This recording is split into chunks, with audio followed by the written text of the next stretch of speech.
everyone, it's Claire from Scrappynerduk and welcome to episode 5, I believe this is, of the Use It Don't Lose It mini series.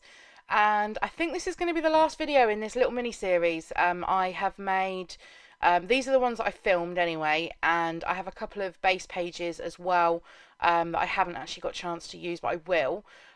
So yeah, I think I'm going to call this series to an end with this because you get the gist of it.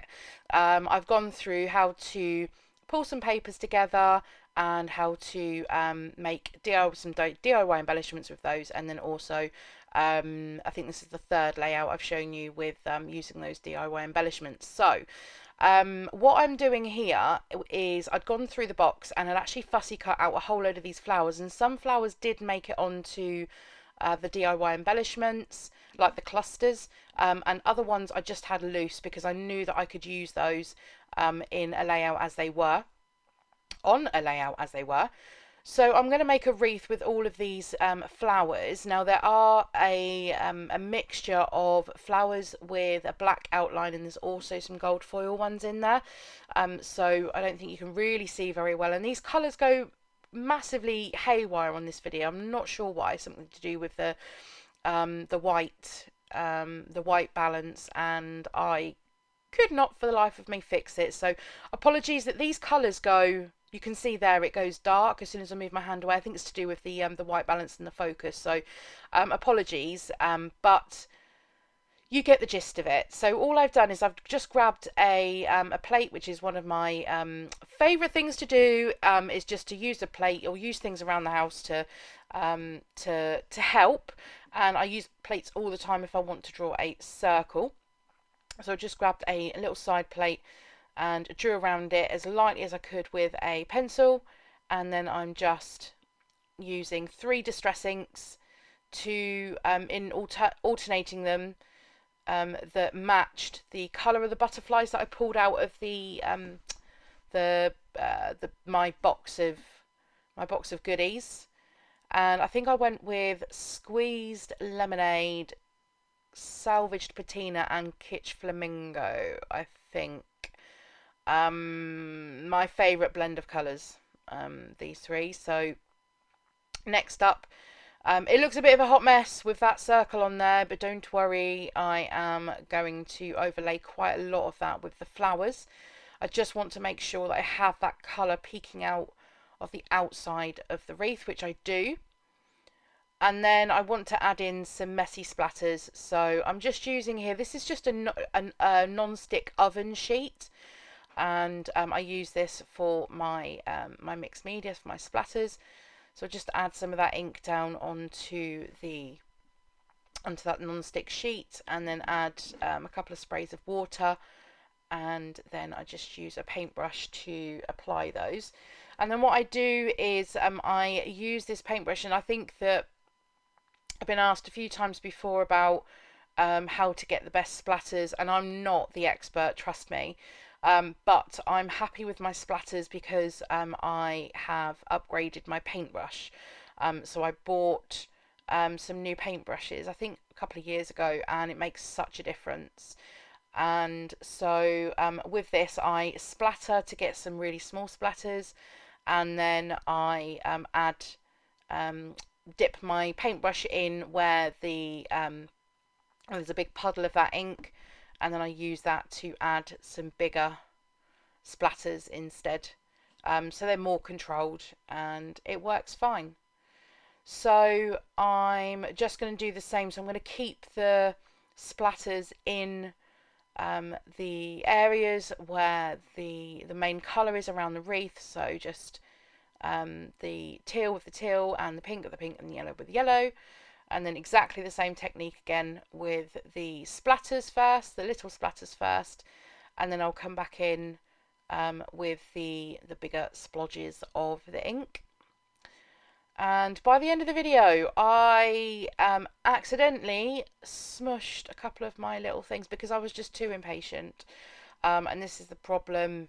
I should have let it dry and then carried on making the layout, but I thought, no, it's okay, I'll just carry on and I'll let it dry. And yeah, unfortunately that was not the best idea.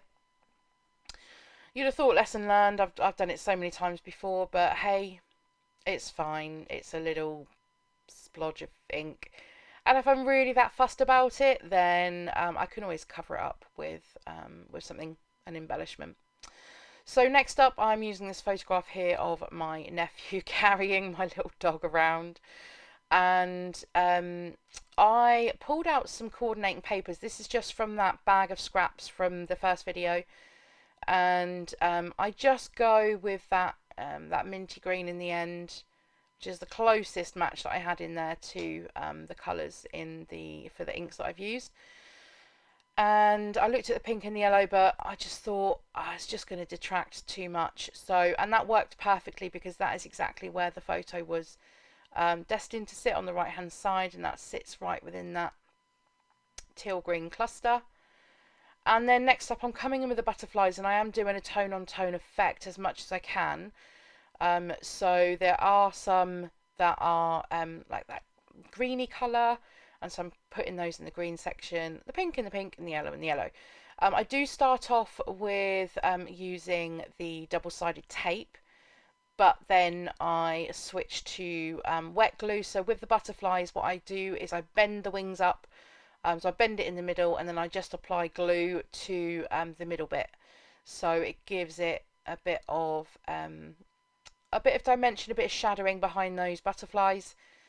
And it will flatten out a little bit in the page protectors, of course, but it will not go completely flat, or mine haven't gone completely flat. So I just think it gives a better effect than sticking the whole butterfly down. And I think I'll fast forward here because you don't need me to see me sticking down 50 odd butterflies. I don't think I do that many, but I put quite a few of these on there on the layout just to get them used up, and just to add a bit more colour into that wreath. So you can see there I've now finished with those.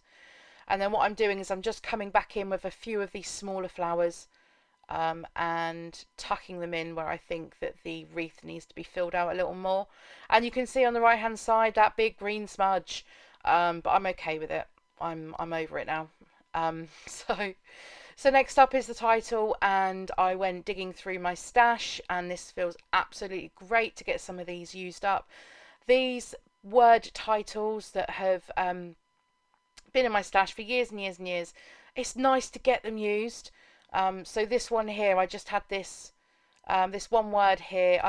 For some reason I cut that pack up, and so I've got a few more of them left. It's not the last one, unfortunately, but I managed to use that one on this layout because I was going with the title of So Sweet, and I just used a pack of Pink Fresh Studio mini alphas to spell out the word so, and it's not very clear on here, but IRL you can see it's fine. And then one of the last things is just to add some enamel dots, and again I am going to go tone on tone. You can't massively see that this is a tone on tone layout, and I'm happy with that because I've got a few tone on tone layouts, and so this is nice to do a tone on tone with it not being overly obvious that that's what I've done, if that makes sense. So I go through a couple of packs of different enamel dots to pick out the right colours. The pink and the yellow from these ones, which I think are a Violet Studio pack, and then the teal ones are just some generic ones I've got in a pouch. And I think that is pretty much the layout done. So I just wanted to thank you for staying with me for this series. I hope you've enjoyed it. If you have, then please feel free to give this video a thumbs up so I know that this is the sort of content that you've enjoyed. There is a DIY embellishment full series in the planning, so stay tuned and watch out for that one. And if you're new here, I'd love you to subscribe to my channel. That would be absolutely awesome. There's a little subscribe button down below, and also there is the bell button. So if you pop the bell notification on, then it will notify you of when I have uploaded a new video. So once again, thank you so much for watching this series. If you are interested in watching any more of my videos, then I'll leave a couple of those linked on screen for you now, and I'll see you all again next time. Bye.